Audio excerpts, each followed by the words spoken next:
বাংলাদেশ জামাতে ইসলামী ঢাকা মহানগরী উত্তরের উদ্যোগে সনাতন ধর্মের অনুসারী আমাদের হিন্দু ভাইদের সবচেয়ে বড় উৎসব শারদীয় দুর্গাপূজা উপলক্ষে আজকের এই মত বিনিময় সভায় উপস্থিত বাংলাদেশ জামাতে ইসলামীর সম্মানিত মহানগরী নেতৃবৃন্দ, আরও অনেক নেতৃবৃন্দ এখানে এসেছেন।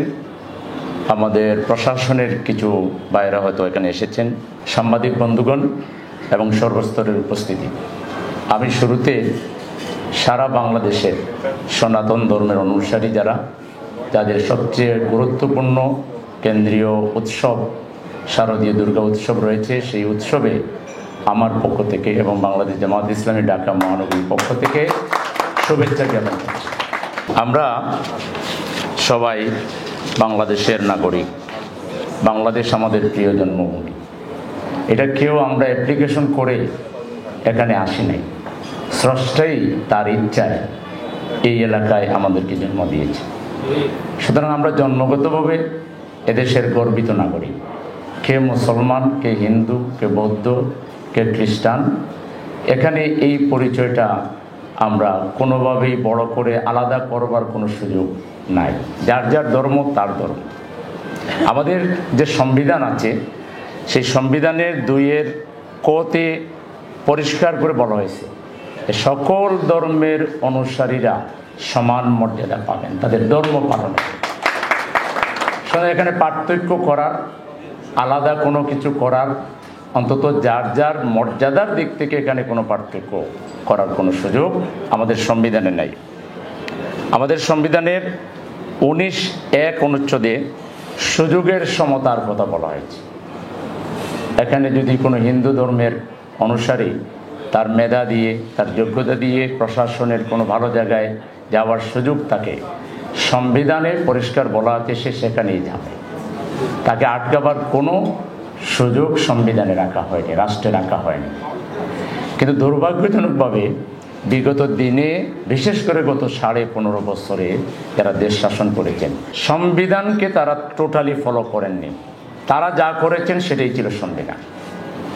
যদি তা না হতো তাহলে আমাদের শুধু হিন্দু ধর্মের বাইরে না, আমি আফসোস করে বলতে হয় যে এদেশের সংখ্যাগরিষ্ঠ মুসলমান, মানে মুসলমানের সংখ্যা বেশি, আমি অর্থে বোঝাচ্ছি, কিন্তু আমরা তো নামাজ পড়তে পারিনি তাদের আমলে, আমরা রোজা রাখতে পারিনি, আমরা জুম্মার নামাজে যেতে পারিনি, আমাদের সিরাত মাহফিল করতে দেয়নি, আমাদের তাফসির মাহফিল করতে দেয়নি, এবং আমাদের আলেমদের উপরে নিষ্ঠুর নির্যাতন চালিয়েছে।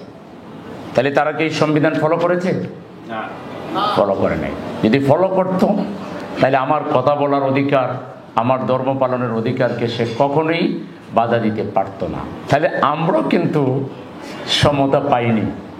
আমরা কিন্তু রাষ্ট্রের যে সংবিধানের আলোকে আমাদের যে অধিকার সেটা আমরা পাইনি। একইভাবে হিন্দু সম্প্রদায়ের ভাইদের ক্ষেত্রে, তাদের সম্পদ দখলের ক্ষেত্রে, তাদের বাড়িঘর লুটপাট করার ক্ষেত্রে, তাদের উপাসনালয়গুলিতে হামলা করার ক্ষেত্রে কারা করেছে? ওই সরকার কোনো ঘটনা ঘটলেই কিন্তু ব্লেম দিয়ে দিত আমাদের উপরে। কিন্তু আমরা এই দেশবাসীকে সাক্ষী রেখে বলতে চাই, আমাদের কোনো নেতা কর্মী তো দূরের কথা, একটা সমর্থকেরও সাহস নাই, এই ধরনের কোনো চিন্তাও তার নাই, এই ধরনের কোনো কল্পনাও কেউ করতে পারবে না যে সে কোনো ভিন্ন ধর্মের, হোক সে হিন্দু, হোক সে খ্রিস্টান, হোক যে বৌদ্ধ, অন্য ধর্মের উপাসনালয় কিংবা তার যে নেতৃবৃন্দ রয়েছে, তাদের যারা ধর্মগুরু রয়েছে, তাদের ব্যাপারে সে কোনো বাজে চিন্তা করবে, এই ধরনের কোনো সুযোগ জামাত ইসলামীর এরিয়ার মধ্যে নাই। কিন্তু আমরা অলওয়েজ ব্লেমের শিকার। কিছু ভোট ভাঙলো, কয়েছে জামাত শিবির করছে, হ্যাঁ, পরে দেখা গেল কোনো তদন্তের রিপোর্টও নাই, কিছু নেই। আমরা এই গভর্নমেন্টকে বলতে পারি যে আপনারা একটা তদন্ত কমিশন গঠন করেন না, আপনারা তো নিরপেক্ষ সরকার, আপনাদের উপর তো কোনো চাপ নাই, আপনারা একটা নিরপেক্ষ তদন্ত করে এই 53 বছরে আমাদের হিন্দু ভাইদের উপাসনাগুলোতে কারা হামলা করেছে, কারা বাড়িঘর লুট করেছে, সম্পত্তি দখল করেছে।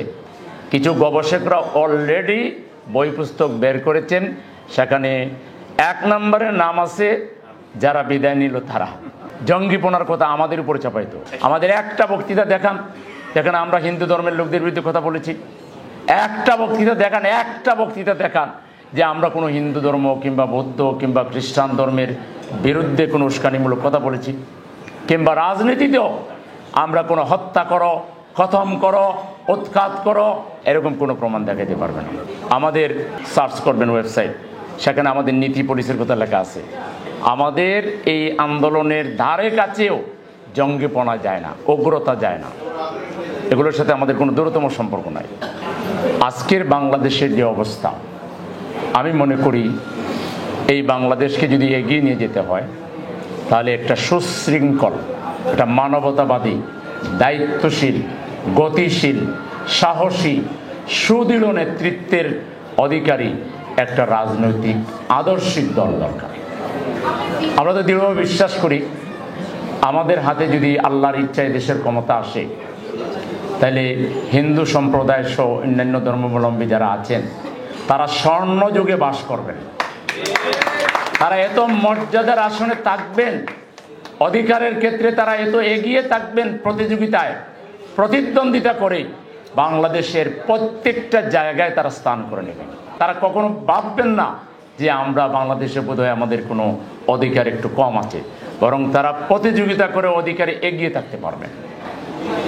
নারীরা এখানে এমন মর্যাদা পাবে যে বাংলাদেশের এক প্রান্ত থেকে আরেক প্রান্ত নারীরা যদি ঘুরে বেড়ায় তাইলে তার দিকে কেউ বাঁকা চোখে তাকাবে, কোনো মেয়ের দিকে, কোনো নারীর দিকে এরকম কল্পনাও কোনো যুবক করতে পারবে না। আমরা সেইভাবে নারীর মর্যাদা দেব, আমরা প্রত্যেকটা মানুষের অধিকার দেব।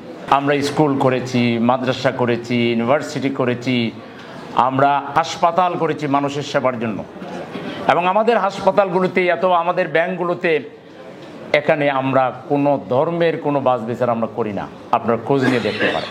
এটা হলো আমাদের অবস্থান, ইসলামের অবস্থান এটাই যে আপনি অন্যকে ভালোবেসে তার সামনে আপনার আদর্শ তুলে ধরবেন। আপনি কখনো অন্যকে আলাদা করে, সেপারেট করে তাকে কখনো আপনি বোঝাইতে পারবেন না। এটাই ইসলামের শিক্ষা।